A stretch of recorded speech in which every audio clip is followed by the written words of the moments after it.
condemned what Mike Lee did here at home, and I will speak to him about this when I return. And what I'm going to tell him is, this isn't funny what happened here. This was an incredible woman, her husband, her two kids yesterday on Father's Day. There was no Father's Day for them. They lost both their parents.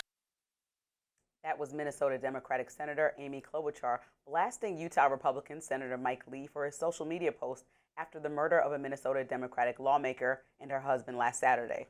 Mike Lee posted on X, "This is what happens when Marxists don't get their way," referring to the murders. Lee followed up with another X post of the masked man's photo alongside a headshot of Vance Bolter, the 57-year-old suspect, writing, "Nightmare on Waltz Street," a reference to the governor, Tim Walz.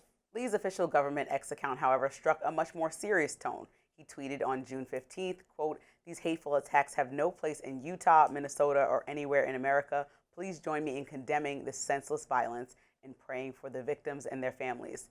Other Democrats also disavowed Lee's comments. Senate Minority Whip Dick Durbin said they were beyond dangerous and absolutely unacceptable. Senator Patty Murray said they were completely, quote, "unhinged and abhorrent and divorced from reality."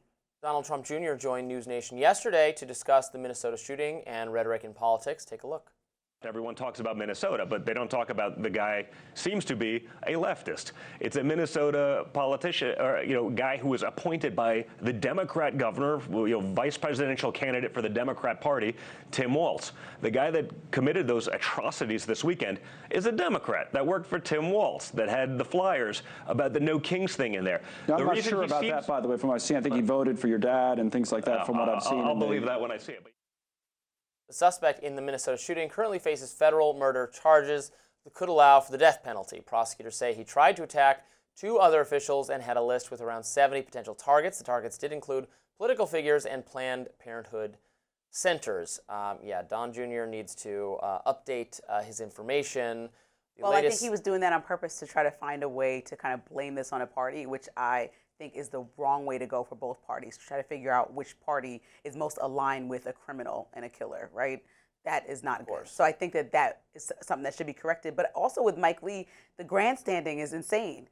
To look at the tweet you send from your official, or X post that you send from your official account versus what you're saying personally, you are in a position where you're governing. Governance is important. And so even personally, you have to take into account that people are looking to you for guidance and leadership, especially during tragedy. And I just feel like the fact that he sent two different messages out within hours apart from one another just shows where or why people don't trust politicians. Yeah, I don't think, in response to what Klobuchar said there, I don't think it was like I don't think it's a situation that he said like a joke that it was inappropriate. It wasn't really a joke. It was an accusation of that Walz or Democrats are responsible or are Marxists. But again, this individual, we should wait to find out more information about why he did this. It could have been a personal grudge. The fact that he had lists of other political figures suggests to me it was not. His neighbor said that he's a Trump supporter who watches like InfoWars and Alex Jones, that he's a right-wing person. That could be false. We could learn new information that paints that in a new light. To me, and it sounds like to you, it doesn't really matter either way. I don't think Trump or Alex Jones is responsible for their speech affects things. But people like Mike Lee and Don Jr. should not jump to blaming Democrats for this when the Democrats are going to jump to blaming Republicans for this because he is a Republican, as far as we know. But also, you shouldn't do it either way, but you shouldn't do that and also then be totally wrong about the facts. So. And also for context, in Minnesota, voters don't have to publicly declare, like in other states, what party they're in, like when they're registering for a license and whatnot. So technically, according to all reports that I read on Bolton's actual registration, he's an unaffiliated voter. And so that's the facts that we know. And his best friend told us that he watched Trump and followed Trump closely. And so that's the information we have that needs to be vetted by the proper people to do so, law enforcement. And so we have to go with, people are like, why is there not more information? Why is the manifesto not released?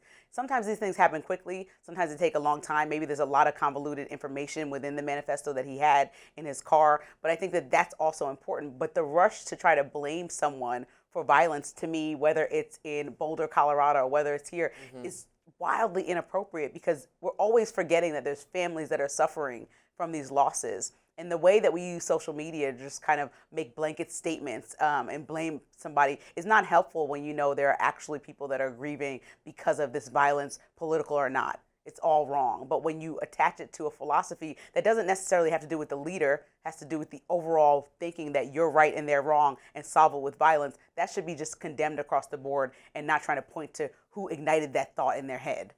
Sure. I used to really like Mike Lee, and I still agree with some of his policies. I think he has some interesting political ideas in the limited government camp. However, he tweets like he's a different person. He tweets like he's, a right-wing online kind of media influencer type person. And it's just, if that's what you want to do, fine, but you're a senator.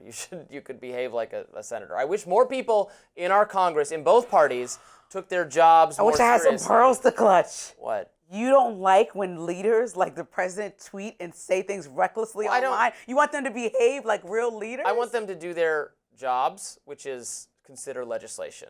And it seems like they would rather be media figures or influencers or online people. And it's like, please do your job. We might be going to war right now. Are going to exercise any oversight over that, please? You spend a lot of time tweeting. There's some actual policy going on. Can you focus on that? That would be especially for our lawmakers who do next to nothing. At least say what you will about Trump. Congress. He's tweeting all the time, but he's also making policy because Congress isn't doing anything. Congress just tweets and goes on TV. They don't do anything. It annoys me. Fair. The New York Times is baffled that by New York voters, the New York Times has confused New York voters, confused what I'm saying, by issuing a rare kind of anti-endorsement in the New York City mayor race. We'll discuss it coming up on Rising Next.